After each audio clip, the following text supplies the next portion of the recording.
ఓట్ల లెక్కలు కేవలం అంకెలు కావు, అవి ప్రజల గొంతుక, వాళ్ల ఆశలు, నిరాశలు అన్నింటినీ అవి ప్రతిబింబిస్తాయి.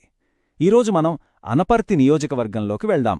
అక్కడ జరిగిన ఓ అనూహ్యమైన మార్పు వెనుక ఉన్న కథేంటో చూద్దాం.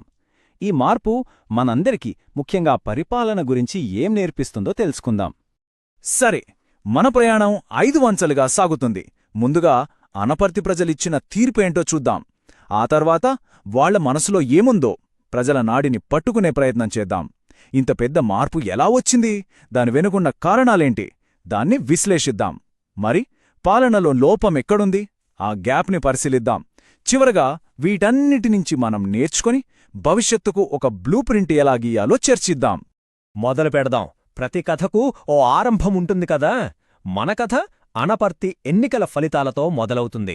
ముందు ఫ్యాక్ట్స్ చూద్దాం, అసలు ఏం జరిగిందో. భారత రాజకీయాల్లో ఆంధ్రప్రదేశ్కు ఎప్పుడూ ఒక ప్రత్యేక స్థానం ఉంటుంది. ఇక్కడి రాజకీయాలు చాలా ఆసక్తికరంగా ఉంటాయి. ప్రతి నియోజకవర్గం రాష్ట్ర రాజకీయ గమనాన్ని మార్చేయగలదు. అందులో ఒకటే అనపర్తి. ఇప్పుడు మన ఫోకస్ అంతా తూర్పుగోదావరి జిల్లాలోని అనపర్తి మీద. ఇది పూర్తిగా గ్రామీణ ప్రాంతం. వ్యవసాయమే ఇక్కడి ప్రజల జీవనాధారం. పచ్చని పొలాలు, భూమినే నమ్ముకున్న జనం. సో వాళ్ల బతుకులు, వాళ్ల ఆశలు అన్నీ ఈ మట్టితోనే ముడిపడుంటాయి. సహజంగానే ఇక్కడి రాజకీయాలు కూడా వాటి చుట్టూనే తిరుగుపాయి. రాజకీయాల్లో 5 ఏళ్లు అంటే చాలా పెద్ద సమయం. చూడండి, 2019లో డాక్టర్ సత్య సూర్యనారాయణ రెడ్డి గారు దాదాపు 60% ఓట్లతో గెలిచారు. అది మామూలు గెలుపు కాదు, ఒక ప్రభంజనం. కాని కట్ చేస్తే 2024 సీన్ పూర్తిగా రివర్స్. అప్పటి విజేత ఇప్పుడు 2వ స్థానానికి పడిపోయారు. ఈ నంబర్లు ఓటర్ల మైండ్ సెట్లో వచ్చిన మార్పును చాలా స్పష్టంగా చూపిస్తున్నాయి. వైఎస్సార్సీపీ ఓట్ల షేర్ బాగా పడిపోయింది. అదే టైంలో ఎన్డీఏ కూటమి బలంగా పైకొచ్చింది. ఇది కేవలం కొన్ని ఓట్లు అటూ ఇటూ మారడం కాదు, ఇది ఒక పొలిటికల్ స్వింగ్. -26,901. ఈ సంఖ్యను బాగా గుర్తుపెట్టుకోండి. ఇది కేవలం ఓట్ల నష్టం కాదు, ప్రజల నమ్మకంలో వచ్చిన మార్పుకు ఇదొక సంకేతం. అసలు ఈ మార్పు ఎందుకొచ్చింది, ఎలా జరిగింది, దీన్ని అర్థం చేసుకోవడమే మన ముందున్న అసలైన ఛాలెంజ్. సరే, ఆ 26,900 ఓట్ల వెనుక ఉన్న అసలు కథేంటి? ప్రజల నాడిని పట్టుకోవాలంటే మనం కొంచెం లోతుగా వెళ్ళాలి. ఇప్పుడు నియోజకవర్గంలోకి వెళ్దాం. అక్కడి సామాజిక పరిస్థితులేంటి, ప్రజల్ని ఎక్కువగా ఇబ్బంది పెట్టిన సమస్యలేంటి చూద్దాం. అనపర్తి రాజకీయాలను అర్థం చేసుకోవాలంటే ముందుగా అక్కడి సోషల్ డైనమిక్స్ చూడాలి. 2 లక్షల పైచిలుకు ఓటర్లున్నారు. ఇందులో రెడ్డి సామాజిక వర్గం చాలా కీలకం, దాదాపు 50,000 ఓట్లు. ఇక చూడండి, ఓటింగ్ శాతం 92%. అంటే అర్థం చేసుకోండి, ప్రజలు తమ అభిప్రాయాన్ని చెప్పడానికి ఎంత బలంగా ఉన్నారో. ఇక్కడే ఒక పెద్ద ప్రశ్న వస్తుంది. రాష్ట్రస్థాయిలో ప్రభుత్వం ఇన్ని సంక్షేమ పథకాలిస్తున్నామని చెప్తోంది కదా, మరి ఆ మెసేజ్ ఇక్కడి స్థానిక ఓటర్లకు ఎందుకు కనెక్ట్ అవ్వలేదు?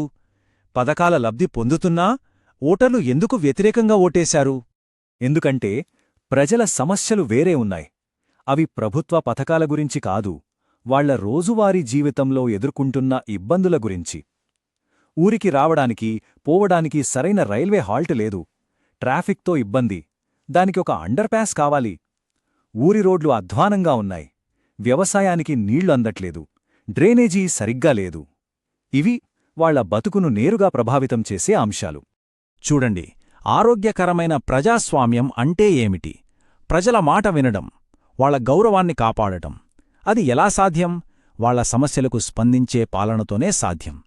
బహిరంగ ప్రసంగాలు కేవలం హామీలివ్వడానికి కాదు, ప్రజలు చెప్తున్న నిజమైన అవసరాలను గుర్తించి వాటిని పరిష్కరించే బాధ్యతను తీసుకోవాలి. అప్పుడే అది అసలైన పాలనవుతుంది. ప్రజల్లో అసంతృప్తి ఉంది, సరే, కాని అది ఒక్కటే సరిపోదు. దాని ఓటుగా ఒక రాజకీయ ఫలితంగా మార్చాలి. ఈ మార్పు జరగడానికి వెనుక ఉన్న వ్యూహాలేంటి? ప్రతిపక్షం ఈ అవకాశాన్ని ఎలా వాడుకుంది? ఇప్పుడు ఆ లెక్కలు చూద్దాం. అధికార పార్టీకి కొన్ని ప్లస్ పాయింట్స్ ఉన్నాయి. వాళ్లు అధికారంలో ఉన్నారు, నవరత్నాలు అని పెద్ద బ్రాండింగ్ ఉంది, అభ్యర్థికి లోకల్గా పేరుంది. కాని బలహీనతలు కూడా అంతే బలంగా ఉన్నాయి. ముఖ్యంగా భారీ ఓట్ల స్వింగ్, వాళ్ల కోర్ ఓట్ బ్యాంక్ అయిన రెడ్డి కమ్యూనిటీ ఓట్లు చీలిపోవడం. ఇదే ఐక్య ప్రతిపక్షానికి ఒక గోల్డెన్ ఆపర్చునిటీ ఇచ్చింది. ఈ ఎన్నికల ఫలితాన్నే డిసైడ్ చేసిన ఒక్క ఫ్యాక్టర్ ఏంటంటే ఐక్య ప్రతిపక్షం. వాళ్లు ప్రభుత్వ వ్యతిరేక ఓటును చీలనిచ్చలేదు. పైగా రెడ్డి సామాజిక వర్గంలో మంచి పట్టున్న ఒక మాజీ ఎంపీఎల్ఏను నిలబెట్టారు. ఇది గేమ్ చేంజింగ్ మూవ్. ఒకప్పుడు వైఎస్ఆర్సీపీకి బలంగా ఉన్న రెడ్డి ఓటు బ్యాంకే వాళ్లకు పెద్ద మైనస్ అయ్యింది. ఎందుకంటే ఇద్దరు బలమైన అభ్యర్థులు ఒకే కమ్యూనిటీ నుంచి పోటీపడటంతో ఓట్లు చీలిపోయాయి. దాంతో సిట్టింగ్ అభ్యర్థికున్న ప్రధాన అడ్వాంటేజ్ పోయింది. ఈ ఎన్నికల ఫలితం మనకు ఒక చాలా ముఖ్యమైన పాఠం నేర్పుతోంది. పాలన అంటే కేవలం స్కీములివ్వడం కాదు, ప్రజల అసలైన అవసరాలేంటో అర్థం చేసుకోవడం. ఇప్పుడు ఆ పరిపాలనలో ఎక్కడ గ్యాప్ వచ్చింది, ఎక్కడ కనెక్షన్ మిస్ అయ్యింది, దాన్ని కొంచెం లోతుగా చూద్దాం. ఇక్కడ చూడండి, రెండు ప్రచారాల మధ్య తేడా ఎంత స్పష్టంగా ఉందో. అధికార పార్టీ ఏమో రాష్ట్రస్థాయి సంక్షేమ పథకాల గురించి, నవరత్నాల గురించి మాట్లాడింది. ప్రతిపక్షమేమో లోకల్ డెవలప్మెంట్, రోడ్లు, రైల్వే హాల్స్ గురించి మాట్లాడింది. ఒకరి ఫోకస్ యాబ్స్ట్రాక్ట్ బెనిఫిట్స్ మీద, మరొకరి ఫోకస్ కంటికి కనిపించే సమస్యల మీద. ఈ ఒక్క వాక్యం అనపర్తి తీర్పుకు పర్ఫెక్ట్ సమ్మరీ. కంటికి కనిపించే స్థానిక అభివృద్ధి లేకపోవడం అందని సంక్షేమ పథకాల కంటే ప్రజలను ఎక్కువగా బాధించింది. వాళ్లకు కావలసింది కాగితాల మీద లెక్కలు కాదు, కళ్ల ముందు కనిపించే మార్పు. సరే, ఇప్పటిదాకా సమస్యను విశ్లేషించాం. ఇప్పుడు దానినుంచి పరిష్కారం వైపు వెళ్దాం. పోయిన నమ్మకాన్ని మళ్లీ ఎలా గెలుచుకోవాలి? ముందుకెళ్లడానికి సరైన మార్గమేంటి? వ్యూహం చాలా క్లియర్గా ఉండాలి. ఫస్ట్, అభ్యర్థిని మార్చొద్దు. ఆయనకు లోకల్గా పేరుంది, బేసుంది. కానీ మెసేజింగ్ని పూర్తిగా మార్చేయాలి. రాష్ట్రస్థాయి స్కీముల నుంచి డైరెక్ట్గా లోకల్ ఇన్ఫ్రాస్ట్రక్చర్ సమస్యల మీదకి ఫోకస్ షిఫ్ట్ చేయాలి. గడప గడపకు వెళ్లి ప్రజలతో నేరుగా మాట్లాడాలి. అప్పుడే వాళ్లలో మళ్లీ నమ్మకం వస్తుంది. నమ్మకాన్ని గెలుచుకోవాల్సింది మాటలతో కాదు, చేతలతో. అందుకే వెంటనే మొదలుపెట్టగల 3 కీలకమైన ప్రాజెక్టులు ఇవి. 1. అనపర్తికి ప్యాసింజర్ రైలు హాల్ట్ ప్రకటించడం. 2. గ్రామ అండర్పాస్ నిర్మాణానికి శంకుస్థాపన చేయడం. 3. ఊరిలో ఉన్న ఒక స్కూల్ని గాని, హాస్పిటల్ని గాని కంటికి కనిపించేలా బాగుచేయడం. ఇవి కేవలం పనులు కావు, ప్రజలకిచ్చే ఒక భరోసా. సమర్థవంతమైన పాలన అంటే కేవలం సేవలు అందించడమే కాదు, ప్రజల నమ్మకాన్ని సంపాదించి దాన్ని నిలబెట్టుకోవడం కూడా. ఇప్పుడున్న మన కొత్త ప్రైవసీ చట్టాల ప్రకారం పౌరుల వ్యక్తిగత సమాచారాన్ని, వాళ్ల అనుమతిని గౌరవించడం కూడా ఇందులో ఒక భాగమే. ఎందుకంటే నమ్మకమే ఏ ప్రభుత్వానికైనా పునాది.